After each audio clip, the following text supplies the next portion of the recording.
15 mars 2018. J'ai 18 ans. Mes parents m'offrent en cadeau un voyage secret d'1 semaine aux vacances de Pâques. Je n'ai pas le droit de savoir où nous allons, seulement quelques indications sur le type de vêtements à prendre. Je sais que ce n'est pas en Amérique ni en Asie, trop loin, mais ça peut être n'importe où en Europe ou peut-être en Afrique. 17 avril 2018, le jour du départ. Maman a contrôlé ma valise pour être sûre que mes vêtements soient appropriés à la destination. On part à l'aéroport. Une fois les contrôles passés, on me met un bandeau sur les yeux et mon casque sur les oreilles. Je n'ai plus que ma sœur pour me guider jusqu'à l'avion. Nous voilà installés. J'apprends enfin la destination, le Maroc. Moi qui rêvais de ce pays depuis si longtemps.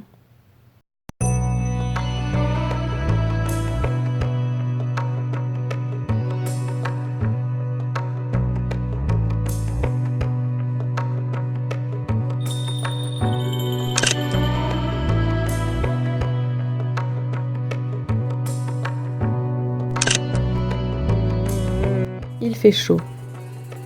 La ville est agitée et poussiéreuse. Les trottoirs sont sales, il y a des fils électriques partout, mais ça sent bon le cuir et la fleur d'oranger. On se perd un peu dans le souk, on tourne au hasard dans les rues. Il y a des chats partout, attendant près des bouchées que tombe un morceau de viande. Il est si petit! Regarde mon pied à côté. Oui. Ce soir, papa cuisinera avec des légumes du marché achetés pour quelques centimes.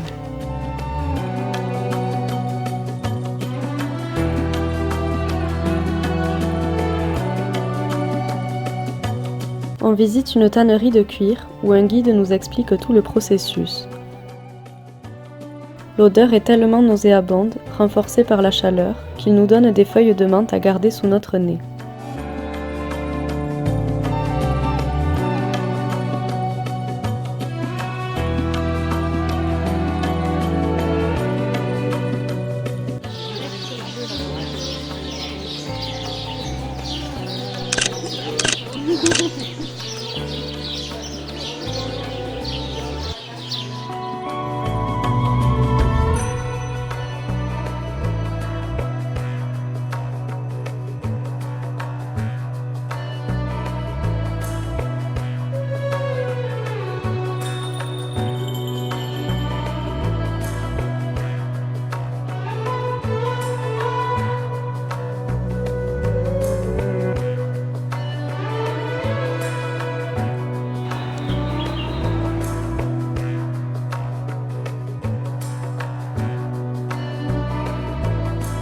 Ce matin, on part louer une voiture pour sortir un peu de la ville.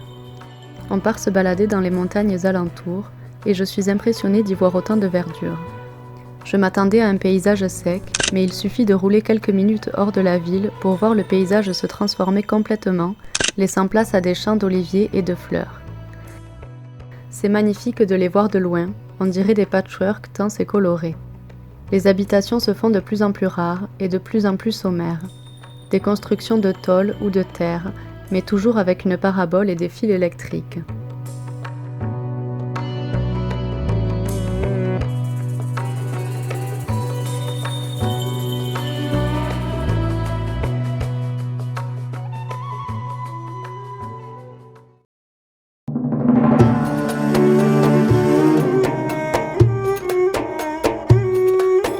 Aujourd'hui encore, on sort de Fès.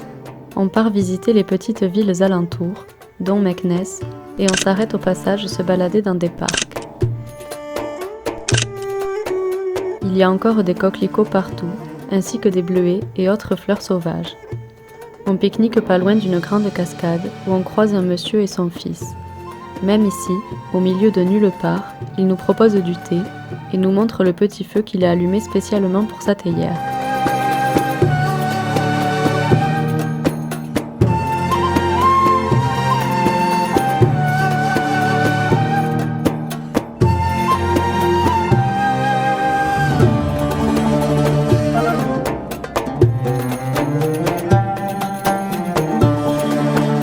Attiré par l'odeur, on se dirige vers une pâtisserie traditionnelle.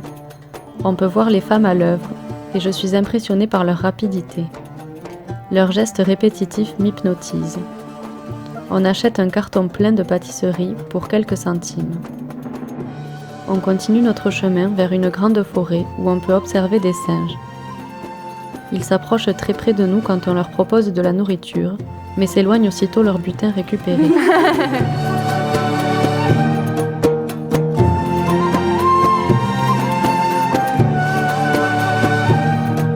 Mais c'est fou, on dirait trop un humain.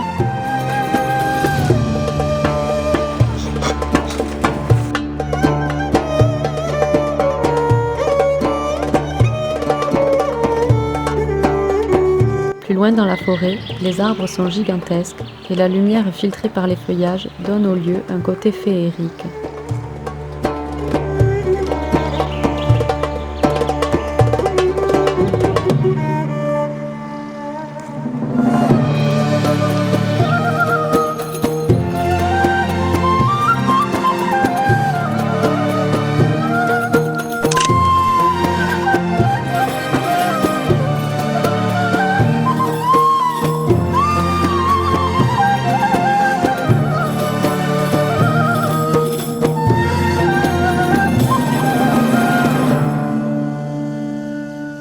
Sur le retour, on s'arrête au bord de la route pour caresser des dromadaires.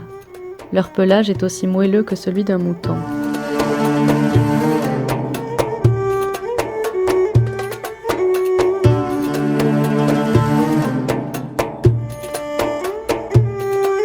On profite du dernier jour pour aller au hammam.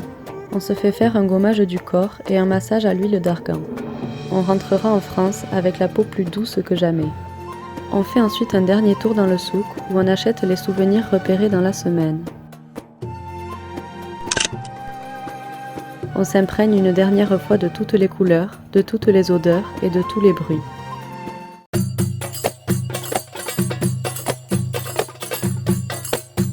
Cher Maroc, merci pour tout. Pour tes plats savoureux, tes couleurs éclatantes, tes orangers et tes coquelicots.